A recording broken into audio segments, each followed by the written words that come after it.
और भाई आएंगे भी तो हम लोग सुनेंगे ही नहीं उनकी। दो रास्ते हैं, जी एक कंपनी के बैंक अकाउंट में जो पैसे आए हैं कंपनी उस पैसे को मान रही है। जी। नंबर दो, इसके अलावा अन्यथा जो कोई और पैसा दिया गया उस पैसे कंपनी रास्ता निकालेगी। हम्म, अगर पैसा एसोसिएट पास गया है और एसोसिएट ने कंपनी में जमा किया है तो आकर के दे दे, खत्म बात। हम्म, हम क्योंकि देखिए, जब आपकी कोई चेक किसी अपने से डिसऑनर्ड होती है, कोई अपना भी होता है, तो उसको लीगली प्रोटेक्ट करने के लिए एक नोटिस तो डालता है ना वो। बिल्कुल। एक किराए का मकान हो और किराया आपको ना मिल रहा हो तो लीगल तो ये ना कि उसको नोटिस आदमी डालता है ना उसके लिए। नहीं, नोटिस नोटिस देना मतलब नहीं मस्ट है। होता सबसे पहले मस्त। आवश्यक जो पहली कार्रवाई है वो नोटिस ही जाना है। वो एकदम। नोटिस का जवाब देता है कि नहीं देता उसके बाद तो हम कोर्ट में रख लेंगे, लेकिन नोटिस जाना आवश्यक है उसको। जिस दिन हमने किसी अच्छे लॉयर को रख करके, और मैं करवा दूंगा ये, एक अच्छा लॉयर रख करके कस्टमर का, जो बाकायदा पूरी तरीके से हर एक कस्टमर की नोटिस भी सर्व करेगा और उस चीज को लेकर कोर्ट में खड़ा होगा। और जिस दिन ये बात कोर्ट के अंदर चलेगी, क्योंकि मालूम है कोर्ट को रास्ता देना होगा ये, और कोर्ट इसके लिए थैंक यू बोलेगी। ध्यान रखिएगा कि अगर बाय द वे ये चीज कोर्ट के संज्ञान में आ गया और कोर्ट को मिल गया रास्ता, फिर कोर्ट को भी तो अपनी वो देनी है कि भाई हमने जजमेंट दिया है या हमने किसी केस को जो है सॉल्व किया, सॉर्ट किया किसी तरीके से, और वो केस रियल में सेटलमेंट की तरफ चला जाए। फैसला और इंसाफ दोनों में फर्क होता है। जी कोर्ट से फैसला आ गया ये एक अलग बात होती है, कोर्ट से इंसाफ हुआ ये अलग बात होती है। तो अभी तक जो हो रहा था वो कोर्ट का फैसला आने वाला था। कोर्ट में जस्टिस तब होगा जब हर एक आदमी को या तो ये पता चले कि उसका पैसा मिल रहा है, या ये पता चले उसका पैसा क्यों डूबा है। जी। ठीक है, तो बस वही वाली चीज पे ये लोग जो लड़ना नहीं जानते मुकदमे को, जो अच्छा दूसरी चीज में एक चीज और ध्यान रखिएगा, अगर कोई ऐसा व्यक्ति जिसने एफआईआर करी है जी और उसने पैसा एसोसिएट को दिया है, जी वो इस मामले के लिए सबसे इंपॉर्टेंट कड़ी बन सकता है। जी। इस मामले में उसके पैसे के सुरक्षित होने की, क्योंकि आज अगर वो ये काम कर लिया, यानी उसने पैसा दिया है किसी और के अकाउंट में और केस किया है कंपनी के ऊपर, जी तो फ्यूचर में जब कोर्ट छानबीन ये करेगी और ये पाया जाएगा कि जब इस पर छानबीन शुरू हो जाएगी पैसा कहाँ दिया गया, तो उसका क्लेम अपने आप खत्म हो जाएगा। क्योंकि वो सोची समझी, यानी एक वो दिया गया है, कोशिश दी गई है, एक सोची समझी योजना के तहत ये माना जाएगा कि इस व्यक्ति ने पैसा दिया तो किसी और को, लेकिन कंपनी को ब्लैकमेल करने के लिए कंपनी ने एफआईआर किया है। अगर कोई एफआईआर वाला व्यक्ति ये काम करता है आज की तारीख में, तो उसके लिए रामबाड़ है ये जी। कि अगर वो इस चीज के लिए करता है कि नोटिस पहले करके और कोर्ट में ये चीज देता है कि हाँ हमने एफआईआर करी हुई थी, लेकिन हमको यही बताया गया था कि हमारा पैसा कंपनी में दिया है, जब मैंने इनसे पैसा मांगा तो इन्होंने मान लिया, तो अपने आप एफआईआर में पॉजिटिव में आप शामिल हो गए। नहीं माना उन्होंने तो अपने आप ये एफआईआर में सीधा सीधा क्लब हो जाते हैं पूरी तरीके से। और उसके बाद फिर से मैं बोलूं कि इस बात को ध्यान रखिएगा आप सभी लोग, सारे कस्टमर, कंपनी एक्ट अलग है और इंडिविजुअल का अगर कोई मुकदमा है उसके अलग लॉ होते हैं। यानी अगर कोई कंपनी है जो कंपनी में रजिस्टर्ड है, तो प्राइवेट लिमिटेड कंपनी का जो एक्ट है वो ये है कि अगर कंपनी में किसी प्रकार की कोई लॉस हो गया, क्योंकि ये कारोबार करती है कंपनी, इंडिविजुअल व्यक्ति कारोबार नहीं करता है, उसे कारोबार करने के लिए फर्म बनाना पड़ता है, लाइसेंस लेना पड़ता है। मतलब इसको कानूनी चीज को ध्यान समझिएगा कि अब अगर हमने कंपनी बनाई और कंपनी लॉ के अकॉर्डिंग हमने काम किया और उस बायलॉ के अकॉर्डिंग हमने काम किया हुआ और कोई पैसा हमें दिया, और मान ली कल कोई भी उसके अंदर प्रॉब्लम आती है, तो वो माना जाता है प्रॉफिट और लॉस या घपला माना जाए, कुछ भी माना जाता है कि भाई नुकसान हो गया, कुछ भी हो गया। अगर कंपनी ने जानबूझकर कोई काम ऐसा नहीं किया, कंपनी पैसा लेके नहीं भागी है, तो उसे नुकसान और फायदा माना जाता है। अगर हम सामने खड़े हैं, हमारे पूरे के पूरे पैसे के हिसाब अगर मिल गया कोर्ट को कि भाई एक एक पैसा और मिल रहा है, ये कि ये सारे पैसे यही हैं, जमीनों में हैं, तो ये स्कैम नहीं माना जाएगा। ध्यान रखिएगा इस बात को।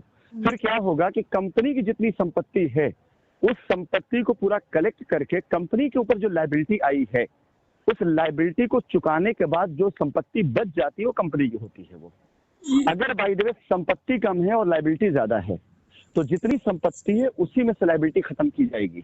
कंपनी एक्ट के अकॉर्डिंग डायरेक्टर या इंडिविजुअल की प्रॉपर्टी अगर कंपनी के पैसे खरीदी गई तो कुड़क होगी, लेकिन अगर वो प्रॉपर्टी पहले से किसी और सोर्स से खरीदी गई है तो कुड़क नहीं हो सकती है। अगर हो भी गई है तो कोर्ट से रिलीज कराई जा सकती है। ये कंपनी एक्ट है। लेकिन अगर किसी व्यक्ति ने आपसे पैसा लिया इंडिविजुअल कैपेसिटी से और इंडिविजुअल कैपेसिटी लेकर के उसने क्या किया है, उसने आपको कोई प्लानिंग नहीं दी है, लेकिन इंडिविजुअल उसने आपसे पैसा लिया और वो पैसा लेकर उसने हड़प लिया और कल वो पैसा नहीं दे पाए, तो उस पैसे से उसकी जो व्यक्तिगत संपत्ति होगी वो भी कुर्क कर ली जाएगी, क्योंकि वो व्यक्तिगत, उसमें कोई भी कंपनी एक्ट लागू नहीं होता है। कंपनी एक्ट अपने आप में एक कॉन्स्टिट्यूशन है और ये ऐसे किसी भी तरह के उसको जो है ये सुपरसीड करता है फैसले को। मान लीजिए किसी प्रेसिडेंट ने मकान लिया, हाँ, उसी पीरियड में जिस पीरियड में वो काम कर रहा था कंपनी में, और उसने अपनी वाइफ के नाम या अपने मदर फादर के नाम करा दिया, तो उस केस में क्या उसकी संपत्ति कुर्क की जा सकती? नहीं। आपको खबर नहीं है, मेरे पास पेपर है, डॉक्टर अमिताभ श्रीवास्तव का मकान उनकी वाइफ के नाम पे था, कुर्क हो चुका है, मीरा श्रीवास्तव के नाम पर। ठीक है, बैंक से लोन भी था, वो कुर्क हो चुका है। क्यों? वो बाकायदा बना करके दिया गया है कि देखिए ये पैसा उसके। दूसरी चीज मैंने आपको एक अपना बताया था, याद होगा आपको, कि हमने अपने एक प्रॉपर्टी ली थी जिसमें हमने कंपनी से पैसा लोन लिया था और फिर मेरे अकाउंट से उतना पैसा कंपनी को वापस भी गया है। मतलब हमने कंपनी पैसे नहीं बनाई थी, लेकिन जांच एजेंसी ने क्या किया, जांच एजेंसी ने उस एंट्री को पकड़ा है जो कंपनी से प्रॉपर्टी पे गया है। ठीक है, और वो प्रॉपर्टी हम किसी और को बेच चुके थे। बेच का जो हमने लायबिलिटी भी उतारा था, ये मैंने आपको बताया भी था, और लेने वाले ने भी लिख के मुझे दिया है, वो मेरी व्यक्तिगत प्रॉपर्टी थी जो मैंने कंपनी के पैसे से नहीं बनाई थी, अपने खुद के व्यक्तिगत जो मेरे पैसे से बनाई थी। मैंने कंपनी से पहले लोन लिया था और लोन लेकर के बाकायदा कंपनी के अंदर एंट्री हुई थी और हमारे नाम पे चढ़ा था वो बाकायदा कि हाँ ये पैसा इतना एडवांस है, और हर महीने की सैलरी तो कटता था हमारे उसमें जो है। लेकिन यहाँ पर क्या हुआ, ये प्रॉपर्टी या जो डॉक्टर अमिताभ की वाइफ वाली बताई वो प्रॉपर्टी, वो सीज इसलिए हुई क्योंकि वहां पर ये दिखाया गया कि पैसा कंपनी के अकाउंट से गया है यहाँ पर। तो ऐसे अगर किसी भी प्रेसिडेंट ने अपने अकाउंट में लिया है और अपनी माता पिता पत्नी के नाम पे किया हुआ है, तो ट्रेल पकड़ी जाती है कि पैसा आपने दिया, सपोज करिए आपने 10 लाख दिया, उनके अकाउंट में 10 लाख गया, 10 लाख रुपए ट्रांसफर होकर के किसी और के पास गया और उससे उसने ये प्रॉपर्टी लिखी है, तो प्रॉपर्टी सीज होगी। ये लॉ है, ये कानून है। तो ये जो आपके कस्टमर हैं 5-6, ज्यादा के भीड़ मत लगाइए, मेल तो 50 की आ चुकी है जी। आप सिर्फ 5-6 लोगों का वो करिए और ऐसे लोगों करिए, चिन्हित करिए जो रियली मतलब कुछ तो बेचारे नहीं रही हैं, हम नहीं चाहेंगे उनको दौड़ाएं बार बार जो है या दौड़ें। ठीक है, कुछ ऐसे हैं जो मतलब वाकई में इनको लगता है कि भाई हमारा पैसा डूबा, आप उनके पालनहार हैं, तो उन्हें ठीक है कोई बात नहीं। लेकिन कुछ ऐसे लोग भी हैं जो साथ देने के लिए तैयार हैं, जो कह रहे हैं कि साथ मतलब ये नहीं कि हम आके लड़ें, बस 4-5 लोग ऐसे जिनकी शुरुआती दौर में नोटिस करा देते हैं। नोटिस का जो भी रिप्लाई आएगा, क्योंकि आप ये बात रिकॉर्ड करके ग्रुप पे डालेंगे, हो सकता है नोटिस से जवाब पॉजिटिव आ जाए, तो इससे अच्छी क्या बात है, फिर लड़ाई खत्म हो जाती है वहीं पर। हमारा मकसद तो कस्टमर पैसा मिलना है ना, कि अगर ये हो सकता है रिकॉर्डिंग जाए और एसोसिएट जिसको नोटिस पहुंचे वो रिकॉर्डिंग सुना रहे और उसको पूरी बात पता रहे, भाई अगर मैं आज इनका पैसा नहीं मानता हूँ, नहीं कबूलता हूँ, तो हो सकता है मेरे खिलाफ नोटिस हो जाएगी। और नोटिस नॉर्मल नोटिस नहीं है, नॉर्मल होती तो एक बार चल जाते, वो राजा बने रहते। इस नोटिस का जो भी रिप्लाई होगा, जो भी अंजाम होगा, वो हम हाईकोर्ट में सबमिट करेंगे और वो लगवाएंगे कि देखिए ये पैसा जो कि गया किसी और को है, लेकिन इसके लिए कंपनी को आरोपी ठहराया जा रहा है। आप जांच एजेंसियां तलाश रही है पैसा साइंस सिटी में, पैसा तो 4 तरफ दिखाया हुआ, वहां तलाशी नहीं रही, तुरंत जांच एजेंसी उधर लग जाएंगे और उसका जब वहां लगेंगे ना। अच्छा सर, एक चीज और पूछें कि जैसे मैंने संदीप राठौर को पैसा दिया, तब मैं अपने ही एग्जाम्पल देती हूँ, और जिस समय पैसा दिया गया है तो उनको बाकायदा रिसीव कराया गया है पैसा। हाँ ठीक, ऑन पेपर उन्होंने रिसीव किया है 23,50,000 रुपए, ठीक, जिसमें 3 लोगों का पैसा था और उन्होंने पेपर पर ये लिखा है कि उन्होंने इस डेट को ये पैसा प्राप्त किया है। ठीक है, तो नोटिस देने का अधिकार तो हम उनको रखते हैं। हाँ बिल्कुल, और उन्होंने हमको ये पता है कि उन्होंने पे आउट वो अपने किसी से टॉपअप किया हो, हमें क्या मतलब है, आपको हमने पैसा दिया, आपने आपको से क्या लेना है, आप अपना काम दे। आपको 23 लाख के पास नोट है, लिखा हुआ रखा है ना? बिल्कुल बिल्कुल रखा है। बस आप कस्टमर हैं इतने दिन तक, जो मैं अभी कर रहा ना, कस्टमर का हित कोर्ट कभी भी लेफ्ट राइट नहीं करेगी जी, ये ध्यान रखिएगा। ठीक है, तो कस्टमर अगर आप हैं और आपने उनको 23 लाख रुपए दिया है, उसकी लिखा पढ़ी आपके पास में है, बिल्कुल, तो उसको बाकायदा कोर्ट वो करेगी। और एक बात और बता दें हम आपको जी, कि बहुत से लोग जो ये कह देंगे कि मैंने नहीं लिया, पेपर नहीं है, जानते हैं उनकी फाइनेंशियल स्टेटस की पूरी चेकिंग बैठ जाएगी। कि ठीक है आपने नहीं लिया, लेकिन आपके पास तो गाड़ी घोड़ा मकान उकान भैया कहाँ से आया आपके पास में? आपका सोर्स ऑफ इनकम क्या है? कहाँ कितने पैसे आपके पास आए हैं? जी।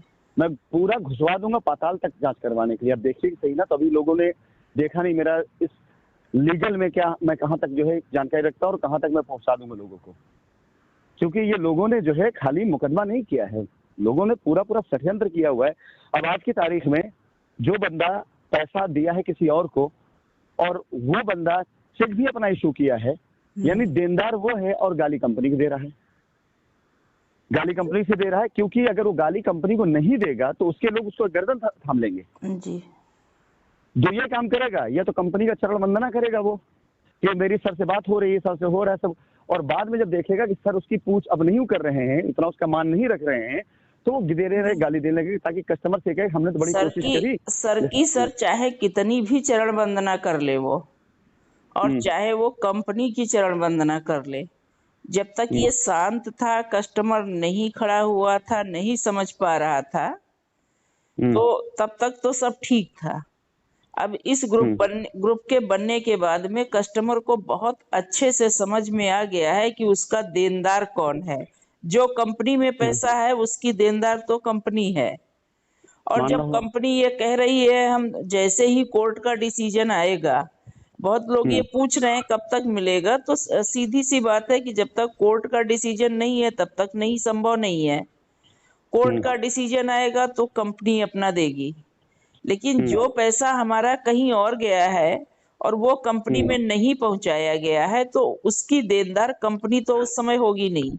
तो कस्टमर बहुत अच्छे से समझ गया है, अब इनको लोगों के साथ लड़ने को तैयार है, ये मिल नहीं रहे हैं, भाग गए सब।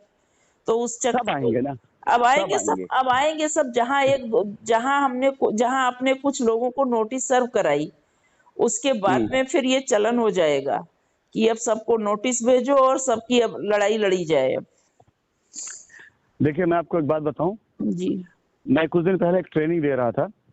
उस ट्रेनिंग में मैं आदमी को जिंदगी के जो वो होते हैं ना कि मसलों से बचने के लिए एक तरीका बता रहा था कि 2 सर्कल बनाओ।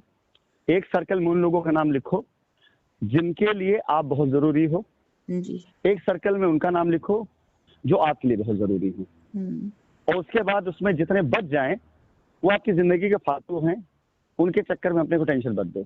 जिनके लिए आप जरूरी हैं वो सर्कल देखिए, उनका ख्याल रखिए, और जो आपके लिए जरूरी है उनका ख्याल रखिए, ठीक है। और बाकी जो बच जाते हैं वो भीड़ कहलाती है।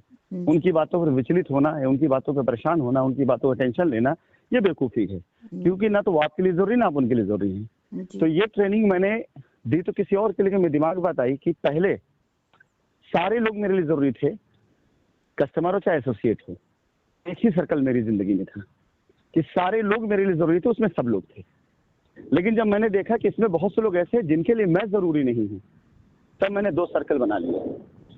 एक वो सर्कल जो मेरे लिए बहुत जरूरी है, वो सारे कस्टमर या वो एसोसिएट जो कुछ कर पाए हो ना कर पाए हो, लेकिन हर दर्द हर तकलीफ तय करके भी वो कंपनी के साथ खड़े रहे, मेरे लिए बहुत जरूरी है। मतलब उनके लिए उनकी लायबिलिटी हो, उनका सब कुछ हो, किसी भी तरह से हो, कोर्ट में नहीं आएगा, मैं चुकाऊंगा। अगर मेरी अब तक की इतनी जिंदगी की अपनी जो भी मेरी वैल्यू है, जो भी औकात है, जो भी हैसियत है, जो भी मेरी जबान की मान है, उसके लिहाज से जो लोग मेरे लिए बहुत जरूरी है, उनका कहीं पे भी अगर किसी ने अन्याय किया है तो उसको मैं चुकाऊंगा। ये मेरा वादा है, ठीक है। मैं लखनऊ में 0 से आया था और इतना बड़ा अंपायर खड़ा कर दिया था, तो अब तो मेरे पास ऊपर वाले के शुक्र से बहुत सी चीजें हैं जिससे मैं बहुत बड़ी चीज खड़ी कर सकता हूँ, ये मैटर नहीं करता।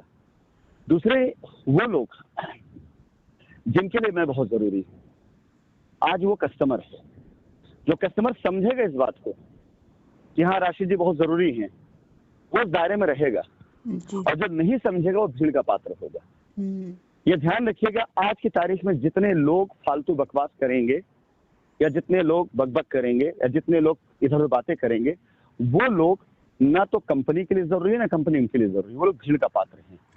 उनकी बातों का ध्यान देना एकदम पूरी बंद, क्योंकि मैंने इसी पॉलिसी पे काम किया है। इसी पॉलिसी पे काम करके आज की तारीख में मैं जो इतना सख्त हुआ या मैं इतना प्रैक्टिकल हुआ, वो इसीलिए कि जो मेरे लिए जरूरी है और जिनके लिए मैं जरूरी हूँ, इन दोनों का हक पहला है। अब इसके बाद बहुत से लोग ऐसे होंगे जो बाद में बीच में आएंगे।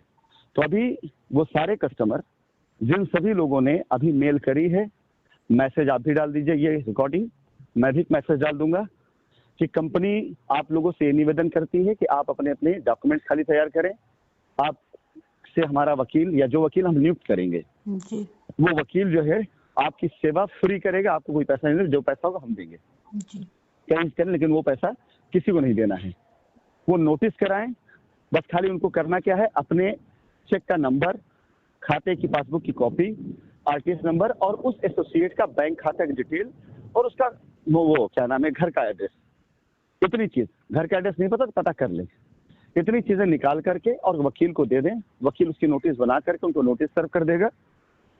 उसके बाद अपने आप देखिएगा कि क्या होता है सर, अपने आप जो है, क्योंकि मैं समझता हूं जहां तक कि ये आवाज, ये वॉइस रिकॉर्डिंग जहां जहां तक जाएगी, एसोसिएट खुद समझदार होगा या जिसने पैसा लिया होगा, अगर उसने कंपनी के अकाउंट में दिया हुआ है और वो फरारी काट रहा है तो बाकायदा एक प्रॉपर लीगल लैंग्वेज में जब वो मैसेज डालेगा कि हाँ आपका पैसा हमने रिसीव किया था और आपके ही नाम पर हमने कंपनी में इन्वेस्ट किया हुआ है और इस पैसे की ये रसीद और ये एग्रीमेंट, ये सारी चीजें हैं और हम इसको जो है मतलब कर देंगे, तो खत्म, वो हो गया, रिकॉर्ड में आ गया जी। ठीक है, वो रिकॉर्ड में जिंदा हो गया। लेकिन अगर वो रिप्लाई नहीं देता, हो सकता है उसने पैसा आपसे लिया हो लेकिन जमीन किसी और को लिखवा दिया हो, तो पिनकेगा ना वो पूरी तरीके से। हो सकता है पैसा उसने आपसे लिया हो लेकिन अपने नाम पे लिख लिया हो सकता है पैसा अपने आपसे लिया हो लेकिन उसने पैसा जमा ही ना किया हो। इस केस में उसके ऊपर जब एक केस बनेगा तो उस केस के एवज में आप लीगली खड़े रहेंगे उस कतार में, जहां कोर्ट की तरफ आप जब नजर डाल के देखेंगे भाई हमारी लायबिलिटी कैसे उतरेगी, तो कोर्ट आपकी लायबिलिटी उतारने के लिए फिर अगला आदेश करेगी और 100% करेगी। नहीं करेगी सर। और अभी सबसे बड़ी बात तो ये है कि अभी जांच एजेंसियां सब एक्टिव हैं। अगर कोर्ट का जांच एजेंसी को रास्ता मिल जाएगा, जांच एजेंसी को तुरंत रास्ता दिखाई दे जाएगा। मैंने इधर कई लोगों से कहा जो रिट में थे, ये सजेशन दिया मैंने, लेकिन हर बहस का मैं पूरा अपडेट लेती हूँ और ये मैटर देने के बावजूद भी किसी के लॉयर ने ये कोर्ट में नहीं लाया। खैर वो उनकी अपनी कोई नहीं लाया। अब मैं जब परेशान हो चुकी हूँ तो अब मैं ये सोचती हूँ भाई मैंने तो ये देखा है कि मैं तो सोचती हूँ कि चलो जो हुआ हुआ मेरे साथ, बट मेरे से ज्यादा परेशान लोग मुझे दिख रहे हैं। अब उनको सबको एक रास्ता मिलेगा और सबसे बड़ी बात है कि वो यहाँ वहाँ की भीड़ में नहीं भागेंगे। एक वकील किया जाएगा, उस पे हमें ये भरोसा है कि वो हमारा केस देख रहा है तो पूरी तन्मयता के साथ देखेगा। कोई वो नहीं होगी कि अब ये टेंशन रहता है पता नहीं वकील साहब से कौन मिल गया, क्या हुआ। अरे एक्चुअली मैं बताऊं, ये जो लोग पीआईएल बोलते हैं, पीआईएल का अर्थ जानते ही नहीं है। पीआईएल को इंग्लिश में पब्लिक इंटरेस्ट लिटिगेशन, हिंदी में जनहित याचिका बोलते हैं। जनहित याचिका का मतलब क्या होता है? जन यानी जनता, पब्लिक, हित यानी उसके भले की। याचिका मतलब कि आप याची हैं, आप गिड़गिड़ा रहे हैं, आप निवेदन कर रहे हैं, प्रेयर कर रहे हैं आप। अब एक तरफ आता है कि जनता जो है 100 लोग जनता है, 10 लोगों का तो काम हो गया और 90 का काम नहीं हो पाया इसी वजह से। तो कहां से ये पीआईएल हुई और कहां से जनहित हो गया? ये तो ये एक्चुअल पीआईएल ये होगी। अब तक जो कोर्ट में ये सब चल रहा है, क्योंकि एक तरफ देखा जाए तो ये जो पीआईएल थी, इस पीआईएल को पहले जैसे भी स्टैंड कराया गया हो, लेकिन एक दोबारा देखा जाए तो इस पीआईएल को कोर्ट ने या जजों ने इसको एक तरह सो मोटिव ले लिया कि भाई इतना बड़ा स्कैम हुआ, इतनी बड़ी चीजें हुई, तो अब ये ड्रिवन बाई कोर्ट चल रही है देखा जाए तो। अगर किसी का वकील आए या ना आए, बट कोर्ट उसकी जिम्मेदार है, ड्रिवन बाई कोर्ट चल रही है। लेकिन जब ये मामला आएगा कि एक तरफ कोर्ट देखेगी, हम कहते हैं एक फिगर हम 50 करोड़ मान लेते हैं या 100 करोड़ मान लेते हैं कि एक फिगर 100 करोड़ दिखाई दे, 100 करोड़ है और एक तरफ दिखाई दिया कि 1000 करोड़ पब्लिक का लोग लेके भागे हैं। तो एक तरफ 100 करोड़ तो पब्लिक यही तो मायूस हो रही थी कि भाई हमारा क्या होगा, और यही मैं खड़ा होकर बोल रहा हूँ नहीं आप चिंता मत करो, अगर 1000 करोड़ का मामला है तो 900 करोड़ के लिए मैं खड़ा हूँ। तो जब 900 करोड़ का क्लेम कोर्ट के सामने नया ऐसे आ जाएगा कि भाई ये पैसा तो सच में दिया गया है लेकिन पैसा गया किसी और ने लिया है, ये असल पीआईएल होगी। उसके बाद देखिए कोर्ट क्या करते हैं, कोर्ट जो है सुपरटेक की खड़ी खड़ी बिल्डिंग गिरवा सकती है। तो ये तो बहुत छोटी मोटी सी चीज है ये लोग जो है। अगर पब्लिक वो भी पीआईएल थी जो वहां पर डाली गई थी, अगर उस पीआईएल पे सुपरटेक की जो है हजारों करोड़ की बिल्डिंग गिरा सकती है कोर्ट, उड़वा सकती है, तो ये तो बेचारी मतलब भोली भाली जनता का पैसा है। बिल्कुल सर। ये लोग जो फालतू की बकवास करते हैं, उल्टा सीधा शब्द लिखते हैं हमारे लिए। इन्हें जनता का दर्द पता भी है कि पैसे कैसे दिलाएंगे ये। नहीं, हमने तो लिखा, हमने तो ग्रुप पे लिखा है कि भाई कोई जो आए आगे आए, जिम्मेदारी ले, हम ग्रुप छोड़ देंगे। हमें फिर लड़ने की जरूरत ही क्या है? कोई आए तो और बोले तो कि हम लड़ेंगे,